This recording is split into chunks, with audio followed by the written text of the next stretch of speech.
le llamé a este mensaje cambio de escenario, porque continuamente los escenarios de la vida se nos van moviendo, como en las obras de teatro, donde cambia la escenografía, donde de pronto cambian los actores. Bueno, acá no cambian tanto los actores, sino el escenario. Y el cambio de escenario en la vida es continuamente, no solo cuando tenemos 20 años, 30, 40, continuamente la vida está en movimiento y uno tiene que estar preparado para esos cambios, para redefinir las prioridades, para decir, bueno, esta es una temporada para vivir de esta forma, después viene otra temporada diferente. Si uno no se adapta al cambio de escenario, cae en el ridículo. ¿Han visto ustedes a esos abuelitos que están con 3 pelos así, con un auto descapotable? Y hacen y se le vuelan los 3 pelos de acá y se escucha la música y van los viejitos así, que yo estoy seguro que llegan con dolor de oído después a la casa. Pero ven ahí a ver qué pueden levantar en la calle, a ver a quién se encuentran. Lo único que levantan es basura del piso, porque ¿qué van a levantar a esa edad? Pero ahí están. Y uno dice, ¿no es demasiado tarde para ese auto deportivo? Cualquiera tiene derecho a comprarse lo que quiera. Pero a veces uno puede hacer el ridículo si no entiende que hubo un cambio de escenario, un cambio de prioridades, un cambio de gustos. Eso tiene que ocurrir con el común vivir. Aprender de que la vida es una plataforma giratoria, que siempre estamos en movimiento. Y la pregunta es, ¿estamos listos para ese cambio de escenario?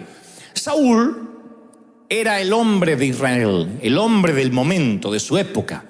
Saúl tenía el que más seguidores tenía en el Instagram y en el Facebook de la época. Era una bendición para Israel. David lo admiró tanto que aun cuando el pecado socavó el propósito de Saúl, David seguía admirándolo por lo que él había sido.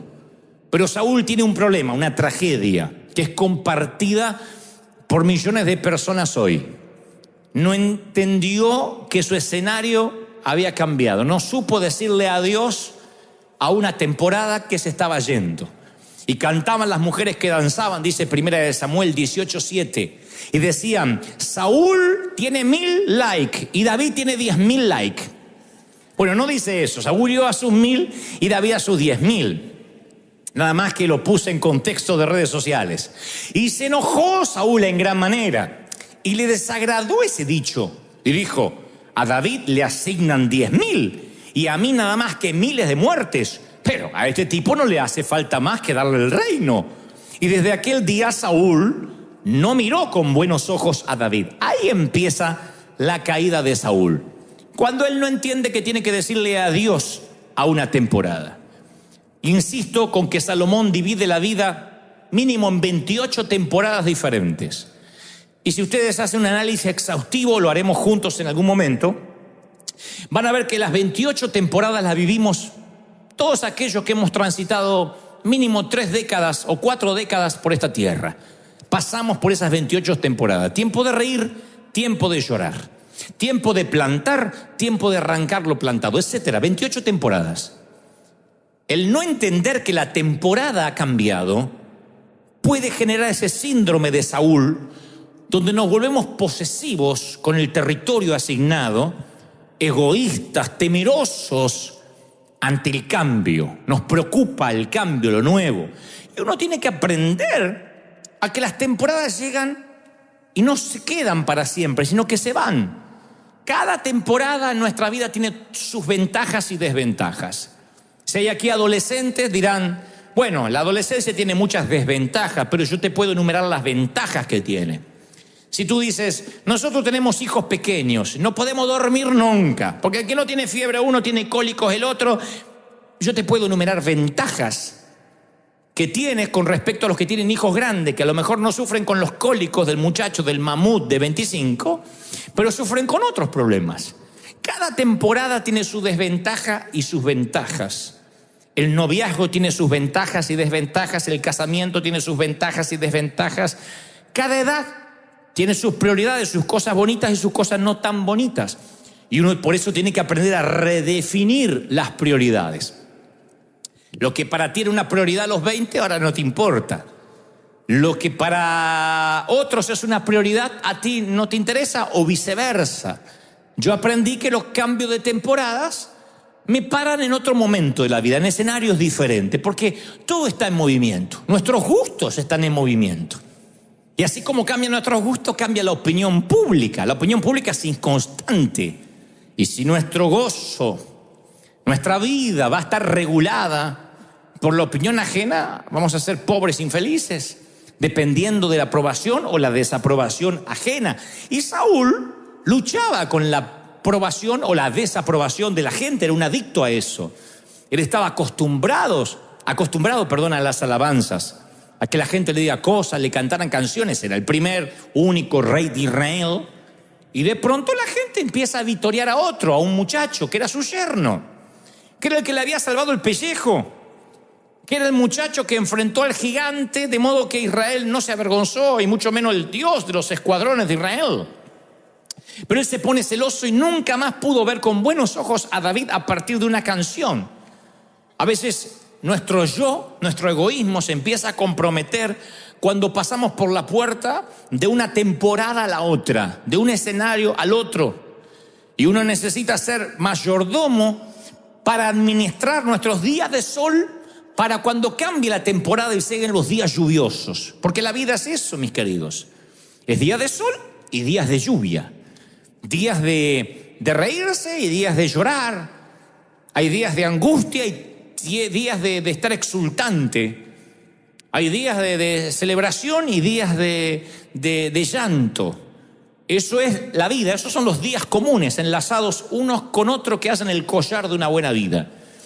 Entonces, cuando uno no se prepara en los días de sol para los días de lluvia, uno no puede pasar de una temporada a la otra. Nos cambian el escenario y entonces nuestro mundo interior se nos desmorona. La gente, los cristianos por año no nos hemos preparado para lo que viene porque nos han dicho, Cristo viene pronto, no prepares nada. Ya el Señor viene en las nubes, nos vamos con Él. Si crees eso, como lo creo yo, te felicito. Vive de modo tal que Cristo pudiera venir ahora mismo. Pero trabaja y planifica como que no fuera a venir nunca. Esa es la manera que te encuentre trabajando, que te encuentre haciendo tu tarea en la viña. No con la vagancia de decir que venga Él y me rescate, no voy a hacer nada. Porque eso genera un montón de gente que no tiene sueños, que no tiene visión, que tiene castrada su futuro, lo que Dios tenía para con ellos.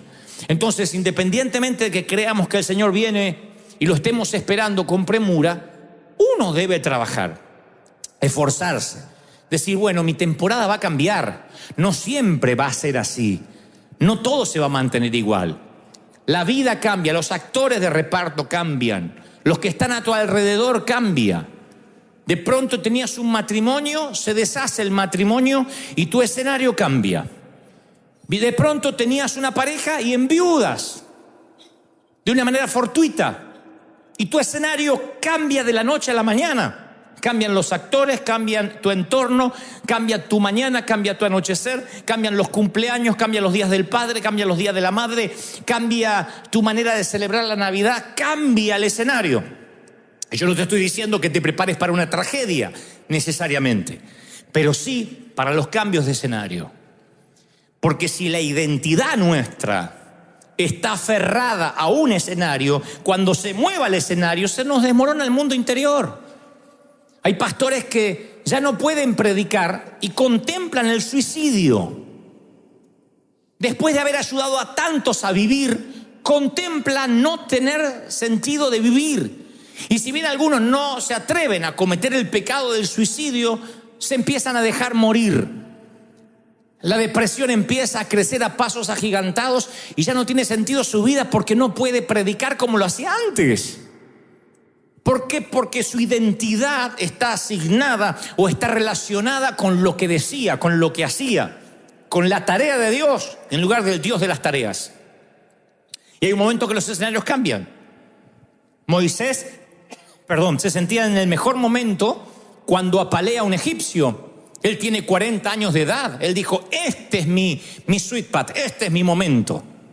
Sin embargo, Dios lo mete 40 años más en el patio trasero del desierto y dice, este es mi momento, dice el Señor, este es tu momento. Cuando él no se sentía, cuando su escenario había cambiado, cuando había desierto, cuando ya no era príncipe, cuando era simplemente un pastor de ovejas con una identidad destruida, de modo que decía: soy tartamudo, soy torpe de lengua, ¿quién soy yo? Pero ahí es cuando Dios dijo: el proceso hizo que cambiaras de escenario y ahora estás listo. El tema es que nosotros no estamos preparados para comprender que a veces Dios nos va a cambiar de escenario. Pablo le dice a los Corintios en la segunda carta, capítulo 12, versículo 14: no deben atesorar los hijos para los padres, sino los padres para los hijos. Cosa que se nos olvida a veces, que uno va por la vida pensando que solamente es nuestra vida y no afectamos más a nadie. No, uno tiene que atesorar, dejar herencia para los que vienen detrás. Algunos hemos tenido que comenzar sin nada con qué construir. A mí no me dejaron casi nada, pero eso no me da la pauta de yo no dejarle nada a los míos, a los hijos espirituales, a los hijos no solo de vínculos, sino a los hijos de sangre. Si cada adulto provee lo suficiente para su día, en lugar de ser un inversionista, un proveedor, es un consumista. Solo consume, un día se muere y los hijos se quedan sin herencia, sin impartición. Por eso, padre, prepara a tu hijo. Líder, prepara a tu discípulo. Ten cuidado de no consumirte todos los recursos y no dejar nada, porque cuando no dejamos nada, pasamos por la vida y nadie supo que hemos estado aquí. Se nos cambió el escenario, nos cambiaron la temporada, nos fuimos y la obra murió con nosotros, que es lo peor que nos puede pasar. Hay un momento que nos tendremos que ir. Y pobre de los padres que le dejen deudas a los hijos. Pobre de los hijos que tengan que cargar con deudas de los padres, que los padres le dejan quiebras, bancarrota, que vengan los acreedores y le dicen: mi más sentido pésame, ahora que su papá murió, ¿quién me va a pagar? Y el hijo tenga que hacerse cargo no solo de una herencia que no tiene, sino de una mala administración.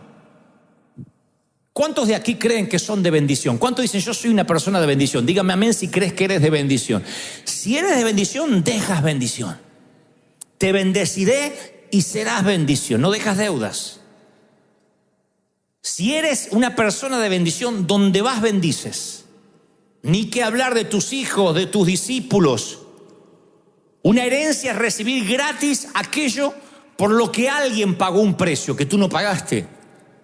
Y esa es la tarea que tenemos que dejar a nuestros hijos, a nuestros discípulos, que empiecen desde nuestros lomos, no desde el mismo suelo. ¿De qué me vale decirle a mi hijo: vas a pasar el mismo hambre que yo, quiero que pases el mismo frío que yo, quiero que no tengas para comer para que aprenda? No, yo quiero que ellos mínimo arranquen de acá. Pero de lo que yo le doy van a tener que multiplicarlo. Quiero que la tarea se le haga más fácil, que tenga una vuelta menos que dar en la maratón de la vida. Pero eso no significa ni que les voy a hacer la vida fácil, ni que ellos van a tomar gratis lo que recibieron y lo van a esconder. Acuérdense la parábola de los talentos, que el que escondió lo que recibió se quedó ni siquiera sin eso. Esconder, mantener, es perder territorio en todos los órdenes de la vida. Yo sé que hay personas acá que están manteniendo su llamado y creen que es fidelidad. Dios me llamó hace 50 años a hacer esto. Pero hay un momento que Dios va a cambiarte el escenario. No cambia la relación de Dios contigo, pero cambia el llamado. Ya no vas a hacer lo mismo. Ese día va a llegar.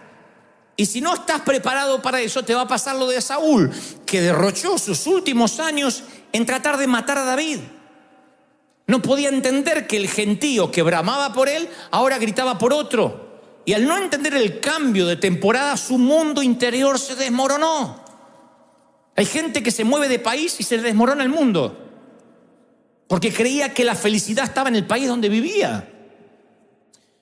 Otro se le va de al lado a la persona con la que querían compartir la vida. Algo pasó y se le desmorona el mundo, porque le asignaron un peso a la persona que no tenían que haberle asignado. La felicidad no puede depender de otro. Como Dios nos vino hablando, si uno no se ama a sí mismo, no puede amar ni al otro, ni puede amar a Dios. Entonces a veces nos cambia el escenario, nos cambia Dios los sitios donde Él quiere hablarnos. La ubicación geográfica para Dios en el antiguo pacto era muy importante. Dios le decía, y Abraham le dijo, Dios a Abraham, sal de tu tierra. Le dijo a Moisés, sube al monte, baja de ahí, vete a Moriah. La geografía, la topografía era muy importante para Dios. A veces Dios nos cambia de lugares para que tengamos una perspectiva diferente. A veces nos pone en un fondo de un pozo para que veamos la luz y solo estemos obligados a mirar para arriba.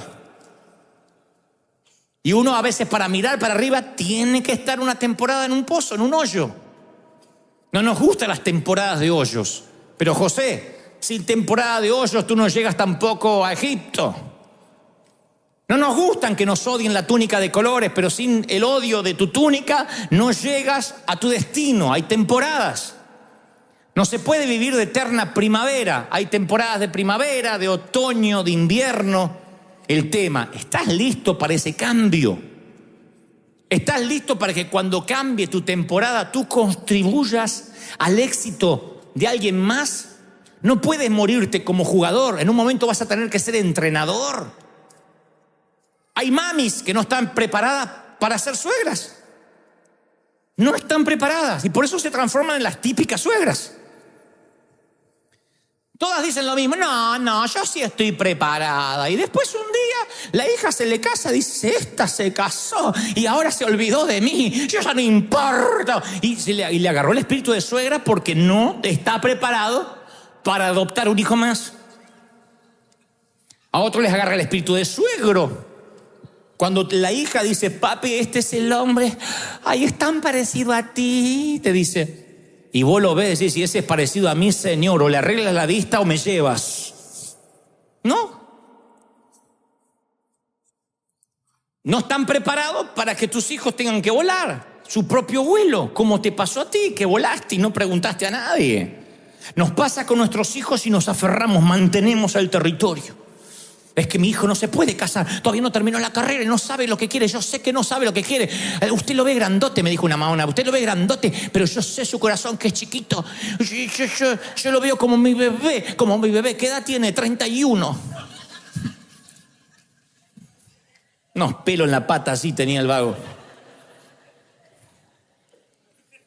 Y ella no estaba preparada a la transición, al cambio de escenario, a ceder, no perder, ceder territorio. Uno tiene que decir, bueno, terminó mi tiempo de jugar en la cancha, en el estadio, ahora voy a las gradas a entrenar. Y desde otro lugar, desde otro cambio de escenario, usa la sabiduría. David se hizo famoso, entra en las grandes ligas bíblicas matando a un gigante. Es el matagigante David, primer mote por el cual se conocerá el salmista. Antes de que sea rey, antes de que sea salmista, antes de que sea un hombre conforme al corazón de Dios, será un niño que mate a un tipo de 4 metros de estatura, un Hulk, que llega al valle de él a desafiar a los escuadrones de Israel. Pero ahora David ya es rey. Ahora David tiene 40 y tantos años y vuelve a salir a la guerra y enfrenta a otro gigante. Y los muchachos que están con David lo dejan porque dice, si hay alguien que sabe matar gigantes y se hizo famoso por matar gigantes, es David. Y se enfrenta, dice el segundo libro de Samuel 21:16, con un hijo de los gigantes que casi lo liquida a David. Y entonces uno de los muchachos de David llega en su ayuda y hiere al gigante y lo mata. Y los hombres de David le juraron diciendo, David, nunca más en adelante salgas con nosotros a la batalla. No sea que te maten y apagues la lámpara de Israel. Que te mates y no tengamos más guía. Esto lo vemos como algo épico. Ay, cómo querían los muchachos a David. Imagínense esto para la hombría de David. Para la testosterona de David. Porque David, dice una versión que ahora no la traje en la Biblia, tenía abuelastros mexicanos. David dijo, ¿qué pasó? ¿Qué pasó? Que soy macho, dijo. No salgas, porque si te matan, apaga la lámpara de Israel. David descubrió que su llamado había cambiado. La iglesia, mis queridos, nunca nos preparó para esto, que el llamado un día va a cambiar. Nunca nos dicen, Dios te llamó y te llamó para siempre, y morimos con las botas puestas. Hay un momento que el llamado cambia. Y te diré por qué cambia.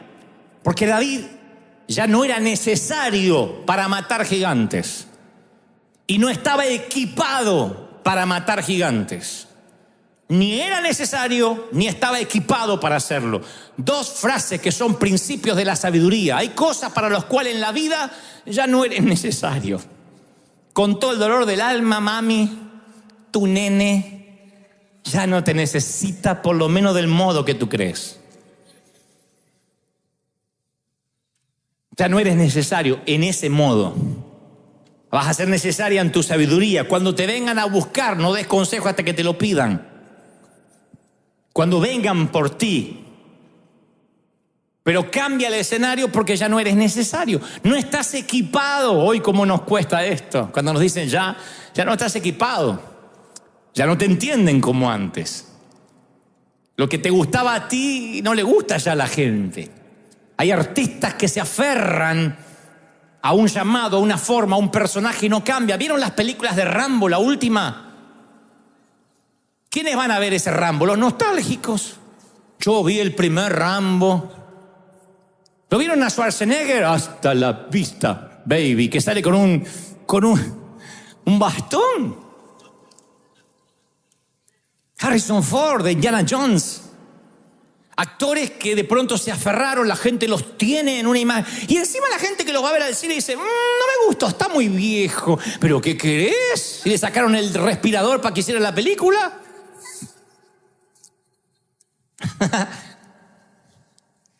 Cambio de temporada. El arma de David ya no era la espada, era la sabiduría. Era necesario, pero ahora como rey, no como guerrero. Qué feo cuando alguien que nunca agarró la espada quiere implementar su sabiduría. ¿No es cierto? Y qué feo cuando alguien que debería darnos sabiduría todavía se empeña en empuñar la espada. Ahí es cuando hacemos el ridículo. Yo tengo un grupo de gente muy cercana que les he dicho, cuando empieza a hacer el ridículo, ¿me avisan? Y uno me miró como diciendo, no vamos a saber eso nunca. Tú vives haciendo el ridículo. Define el ridículo para ti y te vamos a ayudar. Y yo dije, tienes razón, cuando haga muy ridículo. Defínelo. Y ya ahí me sentí ofendido. Dije, estoy hablando cuando me orine. Estoy hablando cuando empiece a repetir la misma historia. Cuando diga reciban y salgan los dientes. Díganme en unos minutos antes, Dante, ya no mate gigantes. Siéntate a impartir sabiduría. Tú eres la sabiduría de buenas y malas decisiones y las queremos oír. Tu llamado va a cambiar, prepárate porque va a cambiar. Si no, nos vamos a transformar en esas iglesias. Aquí no hay diáconos, pero donde esos diáconos se enquistaban en la puerta. Nosotros, Dios sabe que no miento, oramos, hicimos cadena de oración para que se muriera el diácono. Estaba joven, pero joven, tenía 60 y pico de años, pero Señor, llévatelo. Escuchamos ambulancia, decíamos, bueno, por ahí Dios nos escuchó y lo mataron en la esquina. Queríamos que se lo lleve. Porque la iglesia iba a su ritmo, a su manera. La gente tenía que sentarse donde él quería. Ni obedecía al pastor porque él había fundado la iglesia. Y estaba enquistado ahí. Dios me llamó para ser portero. Y no lo movían de ahí. Y de pronto quedó arcaico, obsoleto al cambio, al escenario. Y él no lo podía entender. Gloria a Dios que Dios finalmente escuchó nuestras oraciones. Y se lo llevó. Ahí debe estar de portero en alguna parte pensando que él decide quién entra y quién no. Entonces uno tiene que amar más al Dios que te asignó la tarea que a las tareas que te asigna Dios. Uno se enamora de la tarea y uno empieza a amar lo que hace para Dios. Es que Dios me encomendó esto y uno se enamora y Dios a veces te cambia la tarea y no cambia tu relación con Dios. Tu caminar con Dios sigue siendo igual. lo que cambió es la tarea asignada. Dios te dice, ya no quiero que me sirvas de esa manera, porque la vida está en movimiento, porque todo está sujeto a cambio y porque el escenario de la vida es móvil. Entender esto te evita dolores de cabeza. Pero si te enamoras de la tarea, te cambian el escenario y ya no quieres vivir. Es que no sirvo, que soy inútil, que me dijeron que soy vieja, me sacaron porque soy fea. Empiezan un montón de boberías que no resisten análisis, porque te aferraste a una tarea. David casi lo mata a un gigante y por sentido común, dicen los muchachos, los generales, matan a David, se nos termina la nación tal como la conocemos. Le dicen, no, David, quédate aquí, nos enseñas cómo batallar, las estrategias, nos haces dibujos, planos. ¿Para qué queremos? Eres una persona muy valiosa para hacer lo que siempre hiciste y esto va para ti. Eres una persona muy valiosa para hacer lo mismo toda la vida. Hay momentos que el escenario cambia y tienes que adaptarte. No te jubiló el Señor, no te retiró el Señor, te cambió de asignación. Y en esa asignación nueva es como darte una app nueva, es como darte una aplicación nueva. En esa asignación nueva empiezas a cambiar cosas y a entender que Dios te está reubicando para que como padre espiritual impartas en otro. Recuerde que el Señor dice que los justos son como árbol plantado a corrientes de agua, Salmo 1:3. Que da su fruto, oigan, en su tiempo, no siempre. El fruto lo da en su tiempo. El mandarino da mandarinas en su tiempo. ¿Sí? La higuera da higos cuando es temporada de higos. Pero aclara el salmista, y su hoja no cae. Aquí vamos a separar frutos de hoja. Saúl no entendió que terminó su tiempo fructífero, pero que tenía que haber mantenido su hoja. Un árbol sin fruto está solo fuera de temporada. Un árbol sin hojas está seco.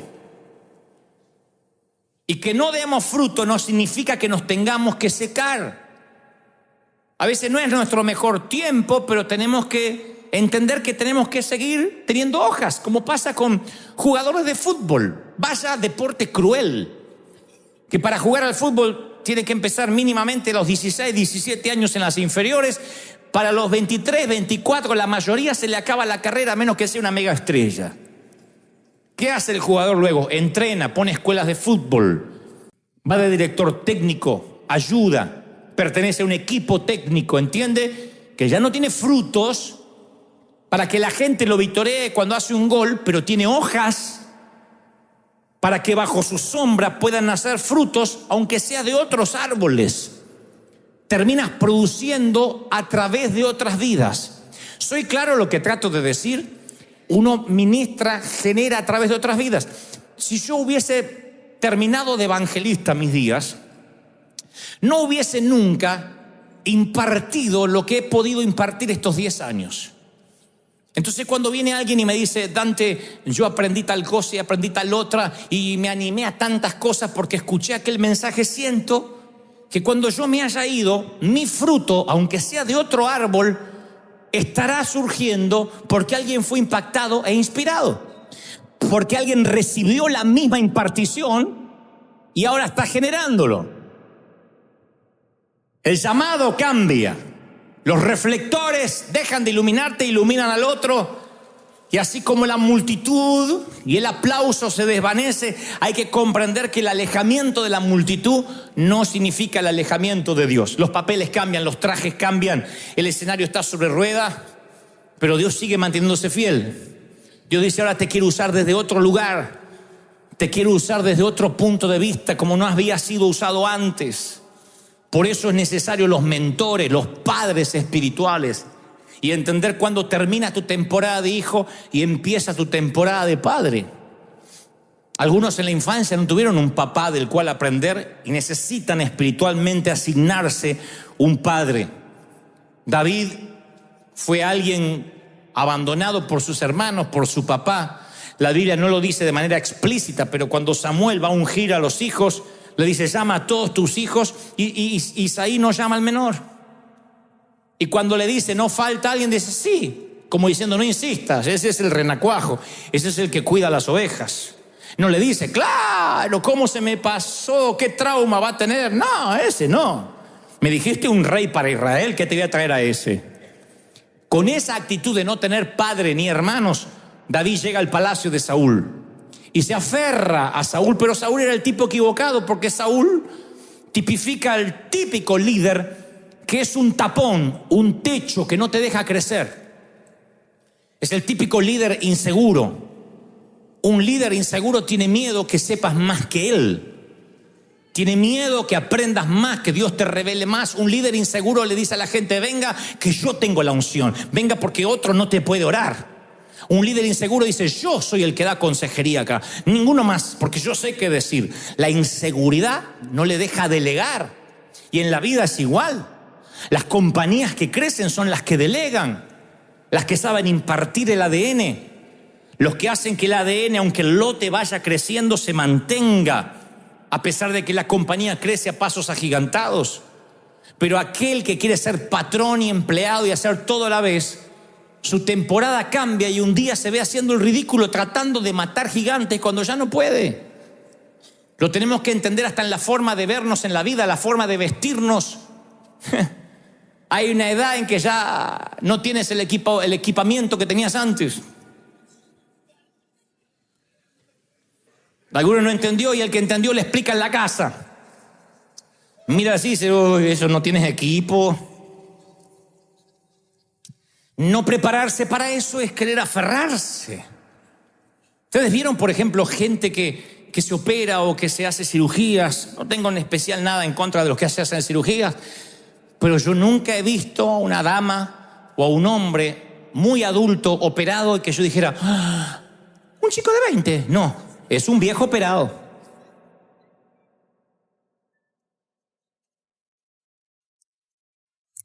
Ya. Hoy estamos tristes. ¿Por qué le queda la cara de Tortuga Ninja? Porque no entendió que su temporada pasó. Y esto no significa no cuidarse, no arreglarse, no acicalarse. Pero es ridículo cuando alguien se aferra y quiere representar. Yo siempre soy coqueto y hago bromas con la edad, pero no puedo yo querer representar que tengo 20. Porque cuando uno se aferra a una temporada, toda la gente ve el ridículo, que ya no mata gigantes, menos uno, que se empeña en mantener las botas y no entender que Dios cambió el escenario, que cambió el llamado. Elías va por donde está Eliseo trabajando con bueyes. Y acuérdense cuando le tira el manto que se hace una relación de pacto.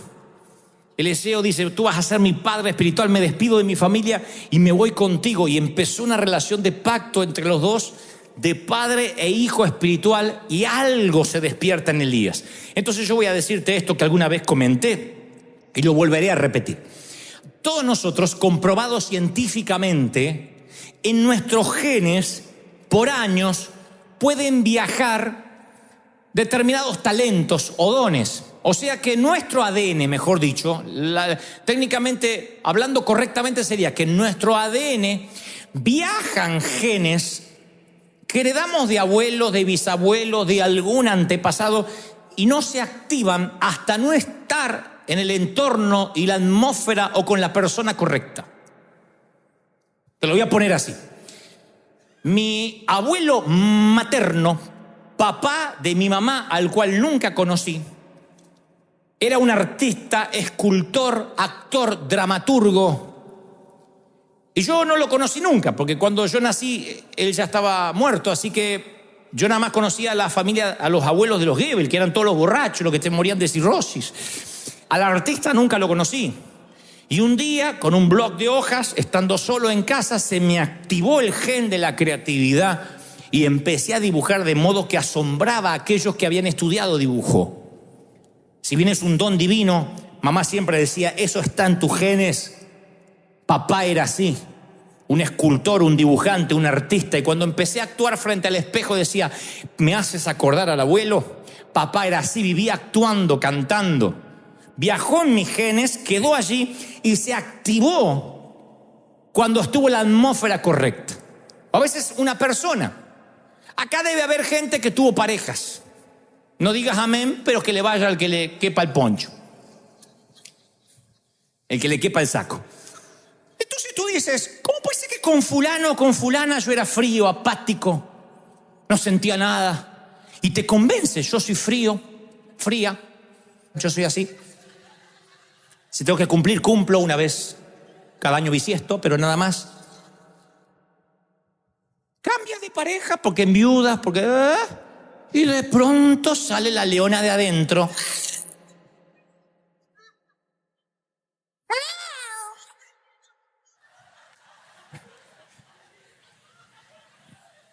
Y el otro no te cree.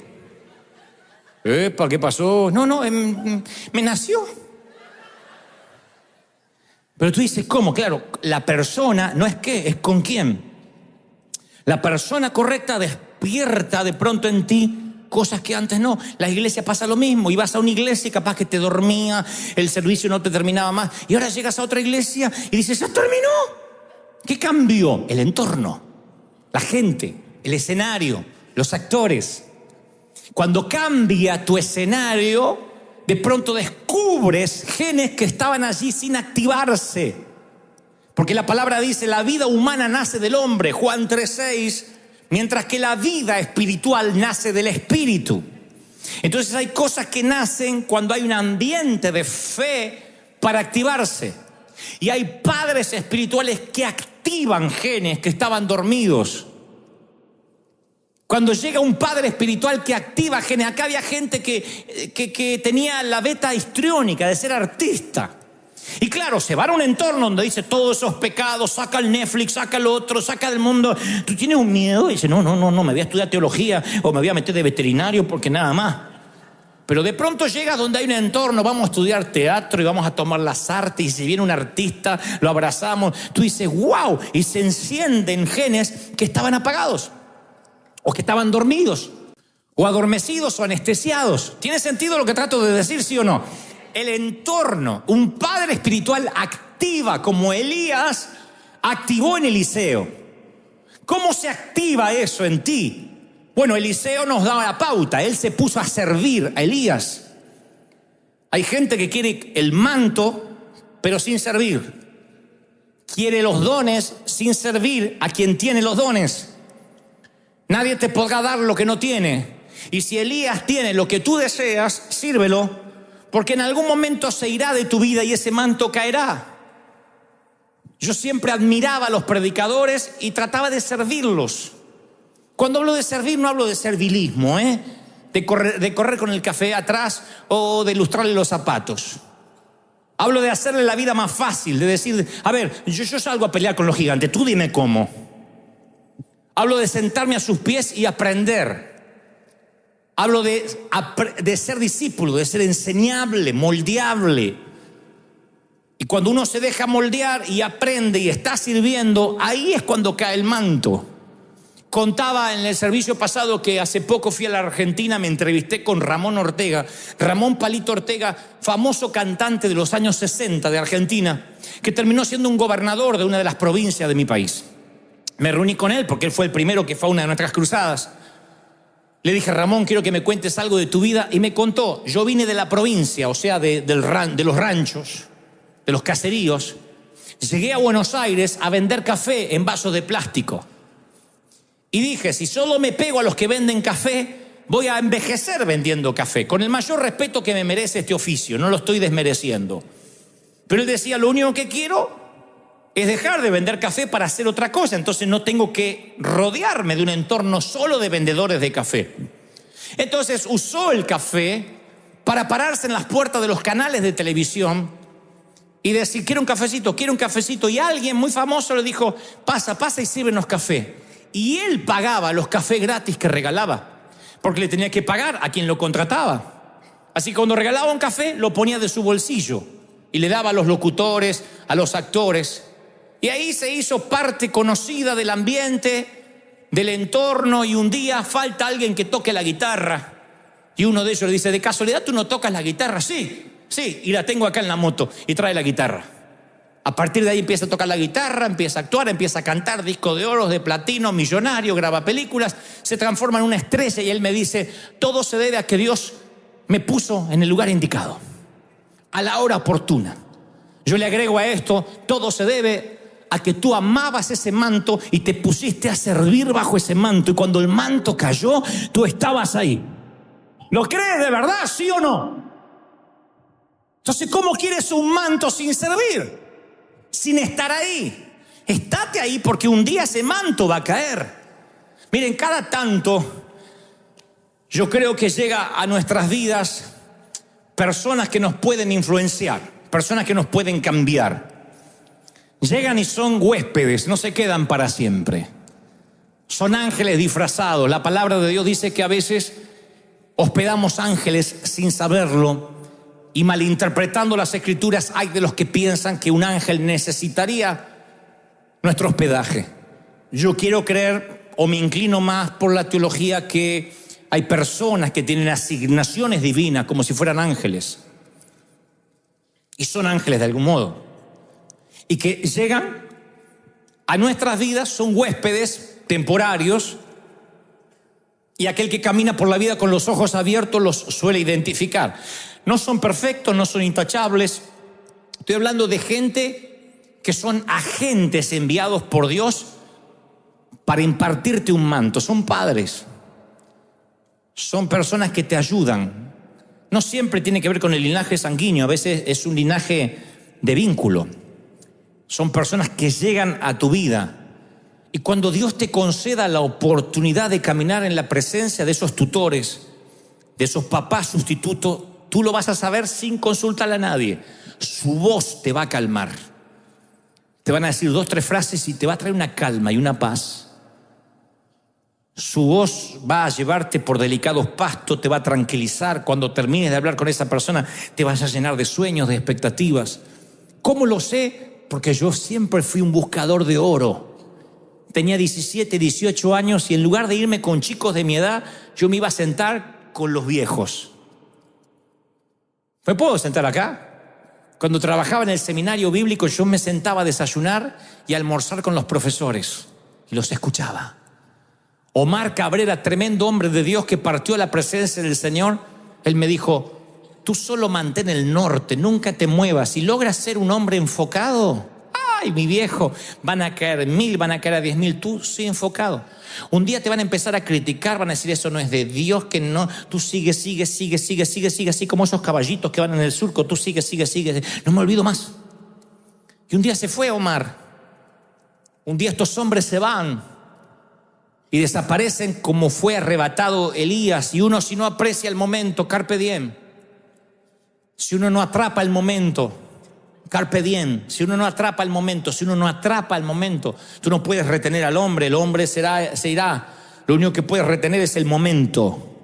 Y aconteció que yendo ellos y hablando, un carro de fuego apartó a los dos, y Elías subió al cielo, y viéndolo Eliseo clamaba, Padre mío, carro de Israel, y su gente de a caballo, y nunca más le vio. Y tomó sus vestidos y los rompió en partes. Esto significa que hay un tiempo de partida para tu padre, para tu tutor. Y seas padre o seas hijo, tienes que dejar algo que el otro pueda tomar. A mí me alegra ser padre y me alegra ser hijo. Y mi paternidad y mi condición de hijo es por vínculo.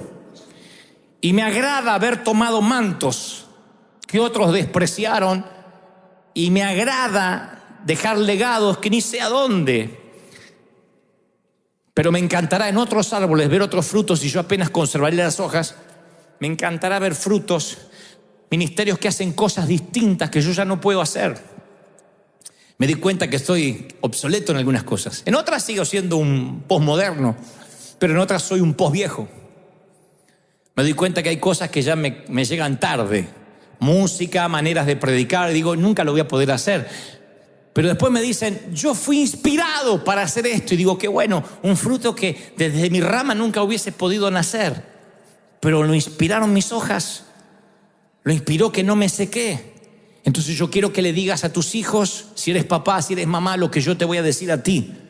Camina detrás de mí y obsérvame de cerca, porque yo soy un tren en marcha que no se va a detener no voy a quedarme quieto nunca, por lo menos mientras tenga vitalidad, mientras mi cabeza funcione y coordine lo que estoy diciendo con mi boca, aquí estaré.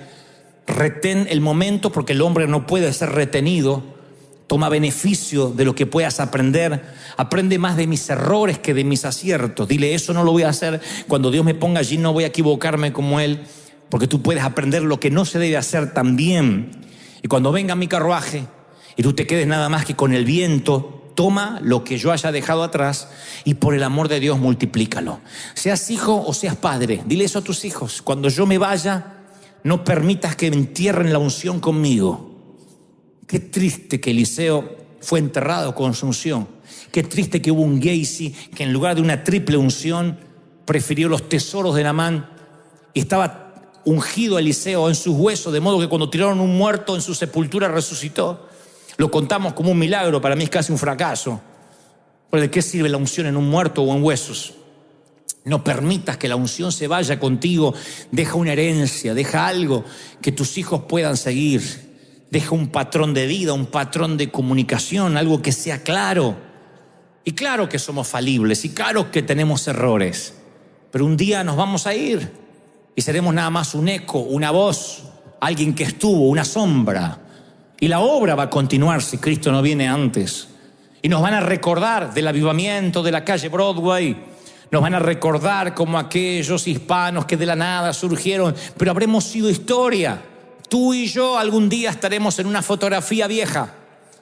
Tú y yo estaremos tal vez no en una foto en blanco y negro, pero sí en una foto que algunos recuerden y dirán, ¡uy, mirá! La mayoría están todos muertos. ¡Uy, mirá, tenía pelo! ¡Ay, acá me acuerdo, no tenía panza! Todos esos días van a llegar. Algún día alguien nos mirará, se meterá en nuestro álbum de fotografías y habremos sido un recuerdo. Habremos sido esos viejos que mirábamos cuando chicos. Y esa no va a ser la tragedia, porque al cabo esa era la regla de la vida, ¿no? Nos íbamos, desde que llegamos nos estamos yendo. Nadie puede decir que el tiempo fue un gran timador, que te prometieron una eternidad de este lado del sol y no te la dieron. Vamos, desde el vientre materno hasta el sepulcro sabe que todos los días te estás muriendo un poco. Así que esas son las reglas de la vida. Eso no debería sorprenderte. Lo que debería sorprenderte hasta casi el borde del pánico es no dejar un legado, no dejar una huella. ¿Qué es una huella? Que tus hijos no tengan que ir, diré casi algo que roza la herejía, pero Dios sabe con qué corazón lo digo. Que tus hijos no necesariamente tengan que ir a ver qué dice la doctrina, qué dice la palabra respecto a una decisión. Y que alguien lo confunda, le diga esto y lo otro. Que no tengan que ir a la Biblia para tomar una decisión, sino que digan, ¿qué haría el viejo? ¿Qué hubiese hecho mamá? Y al hacer y repetir lo que tú hubieses hecho, hacer la voluntad de Dios. Dijo Pablo, tienen problemas para imitar a Cristo, imítenme a mí. Y por consecuencia van a imitar al Señor. Es un efecto dominó. Me fascina que mis hijos digan, ¿qué haría el viejo? ¿Mi papá cómo actuaría? ¿Se acobardaría o iría enfrente en fe? ¿Qué haría mi papá? Me fascina cuando mis hijos más grandes se dan cuenta y me dice, viejo, voy a hacer las cosas sin plata. Le digo, toda la vida. Y me dice, pero ¿cómo te animaste? Porque yo tengo la edad que vos tenías cuando empezaste sin dinero. Le digo, sí. Y me agrada que ellos habrán visto la fe, no como una historia. Ellos dirán, mi papá, yo lo vi. Mi viejo nació de un papá que casi no lo abrazaba, de una mamá enferma de cáncer. Tenía todos los números para que la vida le fuera mal y sin embargo se resarció. El Espíritu Santo lo hizo nueva criatura, nació de vuelta y que eso lo ayude a crecer. Alguien tiene que decir amén. ¿Tú lo crees? ¿De verdad que lo crees? Vamos, ponte de pie.